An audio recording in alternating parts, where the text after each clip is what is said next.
തലസ്ഥാനത്തെ കുടുംബശ്രീ അംഗങ്ങളെ കബളിപ്പിച്ച് ലക്ഷങ്ങൾ കൈക്കലാക്കിയെന്ന് പരാതി. തിരുവനന്തപുരം കോർപ്പറേഷൻ പരിധിയിലെ 4 വാർഡുകളിൽ ഉറവിട മാലിന്യ ശേഖരണം നടത്തിയ വനിതകളാണ് തട്ടിപ്പിന് വിധേയമായത്. മാലിന്യ ശേഖരണത്തിലൂടെ ലഭിച്ച തുക കുടുംബശ്രീ യൂണിറ്റിന്റെ മേൽനോട്ട ചുമതല ഉണ്ടായിരുന്ന ഹെൽത്ത് ഇൻസ്പെക്ടർ വകമാറ്റിയെന്നാണ് ഇപ്പോൾ ഉയർന്നിരിക്കുന്ന ആരോപണം. 2015 മുതൽ 2022 വരെയുള്ള കാലയളവിലാണ് തട്ടിപ്പരങ്ങേറിയത്.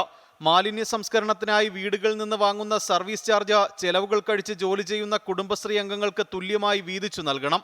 എന്നാൽ ശമ്പളം എന്ന പേരിൽ നിശ്ചിത തുക മാത്രമാണ് നൽകിയിരുന്നത്. ബാക്കി തുക പിരിഞ്ഞു പോകുമ്പോൾ സമ്പാദ്യം എന്ന പോലെ കണക്കാക്കി ഒന്നിച്ച് നൽകാമെന്ന് പറഞ്ഞ് ചുമതലയിലുണ്ടായിരുന്ന ഹെൽത്ത് ഇൻസ്പെക്ടർ കൈവശപ്പെടുത്തിയെന്നാണ് പരാതി. 4.5 ലക്ഷം രൂപ ഞങ്ങൾ ജോലി ചെയ്ത് ഒരു വാർഡിൽ നിന്ന് പിരിച്ചുകൊണ്ട് കൊടുക്കുമായിരുന്നു. കൊടുക്കണേൽ 1 ലക്ഷം രൂപ ഞങ്ങൾ എന്ന് മാറുന്ന സമയത്ത് ഞങ്ങൾ അസുഖമായിട്ട് മാറേ എന്തെങ്കിലും ചെയ്യുമ്പോഴത്തേക്ക് നിങ്ങൾക്ക് ഈ പൈസ ഞങ്ങൾക്ക് അഡ്വാൻസായിട്ട് തരാമെന്ന് പറഞ്ഞിട്ടുണ്ടായിരുന്നു. ആരെങ്കിലും ഒരാൾ ആ കാര്യം ചോദിക്കുകയാണെങ്കിൽ പിന്നെ അവരെ അടിയും ബഹളവും പ്രശ്നങ്ങളും വെളിയിൽ പൊയ്ക്കോളണം, ഇവിടെ കയറ്റൂല, ഇതിനകത്ത് ജോലി ചെയ്യാൻ പറ്റൂല എന്നും പറഞ്ഞ് വലിയ പ്രശ്നമായിരുന്നു. 2015 മുതൽ പ്രതിമാസം 4.5 ലക്ഷത്തോളം രൂപയാണ് പരാതിക്കാരായ 9 അംഗങ്ങൾ 4 വാർഡുകളിൽ നിന്നായി പിരിച്ചു നൽകിയിരുന്നത്.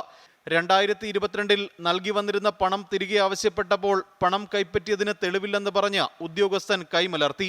ഈ ഇനത്തിൽ 30 ലക്ഷത്തോളം രൂപ തട്ടിച്ചുവെന്നാണ് ആരോപണം. മുഖ്യമന്ത്രിക്കും കോർപ്പറേഷനിലും പോലീസിലും പരാതി നൽകിയെങ്കിലും ഒരു നടപടിയും ഉണ്ടായില്ല. പ്രതികൂല സാഹചര്യങ്ങളിൽ ജോലി ചെയ്ത് കഷ്ടപ്പെട്ടുണ്ടാക്കിയ പണം തിരിച്ചു കിട്ടാൻ സർക്കാർ ഓഫീസുകൾ കയറിയിറങ്ങുകയാണ് ഈ വനിതകൾ. MG പ്രതീഷ്, 24, തിരുവനന്തപുരം.